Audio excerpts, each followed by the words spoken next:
Thank you, Dr. Ayman. If you've not already have started getting headaches, I'm sorry, I'll be speaking a little more about headaches, so please bear with me. But what I will be speaking about is a little different type of headache which we need to separate out from the primary headaches. Now, all said and done, primary headaches are common, and common is always common. So it's around 60 to 80% the headaches would be a primary headaches. But a small percentage is a secondary headache, which is not a benign headache, and it could be malignant with high mortality and morbidity. So we need to know how to differentiate this from the primary headache, how to pick these up, how and when to investigate.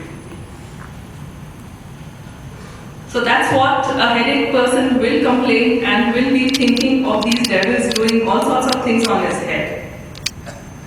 Now, as Dr. Ayman already alluded, that brain is not pain sensitive, but the structures in the skull and the head are sensitive. And anything which involves the blood vessels, the meninges, bone, cranial nerves, which is predominantly 5th, 7th, 9th and 10th, scalp muscles, nerve roots, sinus, mucosa, anything which involves these, any inflammatory, infective, traumatic, neoplastic, any autoimmune process which affects these structures will give you pain in the head. And that is the one which we need to find out whether it is the cause, because this could be predominantly treatable.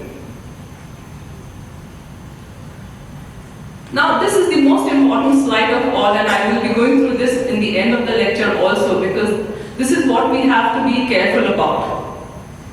So these are the danger signals. Is this the first ever worst headache in life? So if the patient comes and tells you, I've never had anything like this before, this is the worst headache, something should bring into your mind that this is a sinister headache, okay? Which he could describe as a thunderclap headache. Is this the headache on exertion, early morning or nocturnal? Is it a progressive headache? Is it going on increasing and increasing by the time? Is it a new onset headache in a person who's more than 50 years old? That has to click in your mind. Is it associated with physical and neurological findings, especially fever or a stiff neck? So these things are to be kept in mind.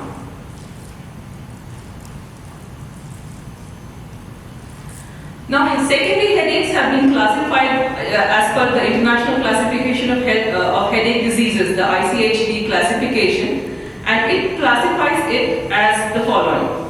So, is it because of trauma or injury to the head or neck? So, if we go through these, you will not miss out anything in the differential diagnosis. Is it attributed to non-vascular intracranial disorder? Is it because of substance or its use or withdrawal? Is it because of infection? Is it because of homeostasis problems? Is it associated with problems involving the cranial, neck, eyes, ears, nose, sinuses, teeth, mouth and cranial structures? Or is it a psychiatric disorder?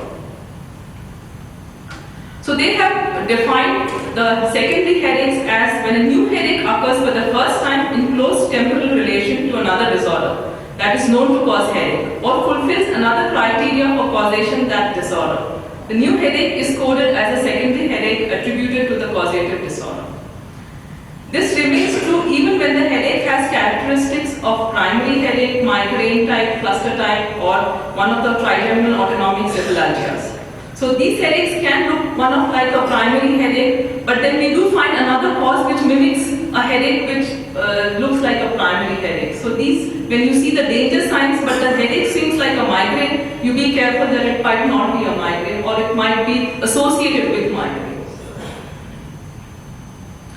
So the first of these is the headaches attributed to trauma, head. Is there a pronator drift? Is there meningeal irritation? And again, the danger signs, once again, first or worst ever headaches, headache on exertion, early morning, nocturnal, progressive, new onset headache in an elderly, and abnormal physical signs.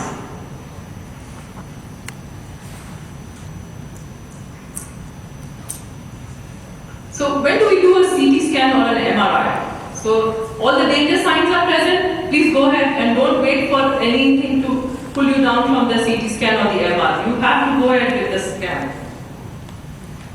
Lumbar puncture, extremely easy and it should never be deferred when you need it. So first ever headaches, subarachnoid, meningitis, features of infection, meningitis, encephalitis, cerebrovenous thrombosis, intracranial hypertension or hypotension, orthostatic pressure, all the diagnosis is by lumbar puncture. With that, I would like to thank you all and would be glad to take it if there are any questions.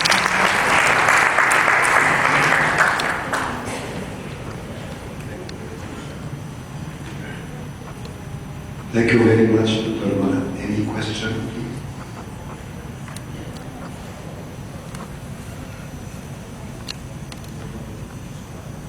When is it safe to do a lumbar puncture without treating?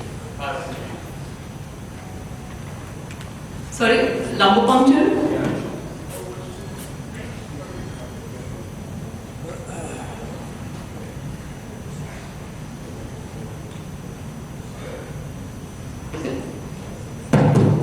When is it safe to do a lumbar puncture without doing prior imaging to make sure that the patient hasn't got a space of right lesion? No, it is never safe.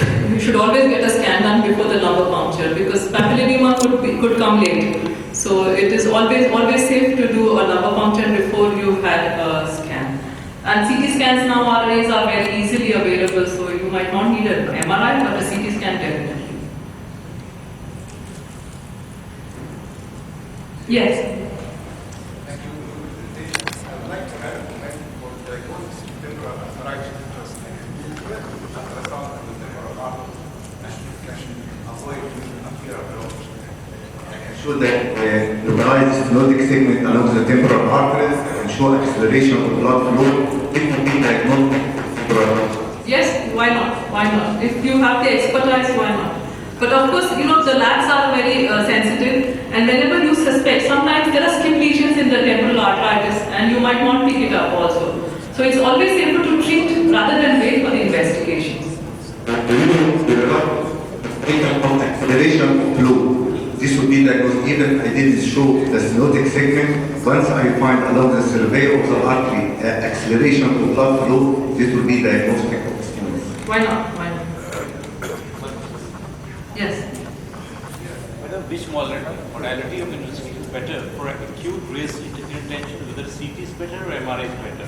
Always CT scan. You can always do a CT scan to rule out sinister things. So bleeding is always best seen on the CT scan. MR, if you can do it and the patient is cooperative, then definitely MR is more sensitive. I'm asking about raised intention. In acute raised ICT, which model is better, CT or MRI? MR is always better because it is more sensitive to pick out cerebral venous thrombosis, which can be missed on the CT scan. So, but you can not always do a MR if your patient is uncooperative or he's supposed comatose or unconscious or very drowsy. And for a chronic raised ICT, which one is better, CT or MRI? Sorry? For a chronic raised ICT, which investigation is better, CT or MRI? Always MRI. It is definitely more sensitive.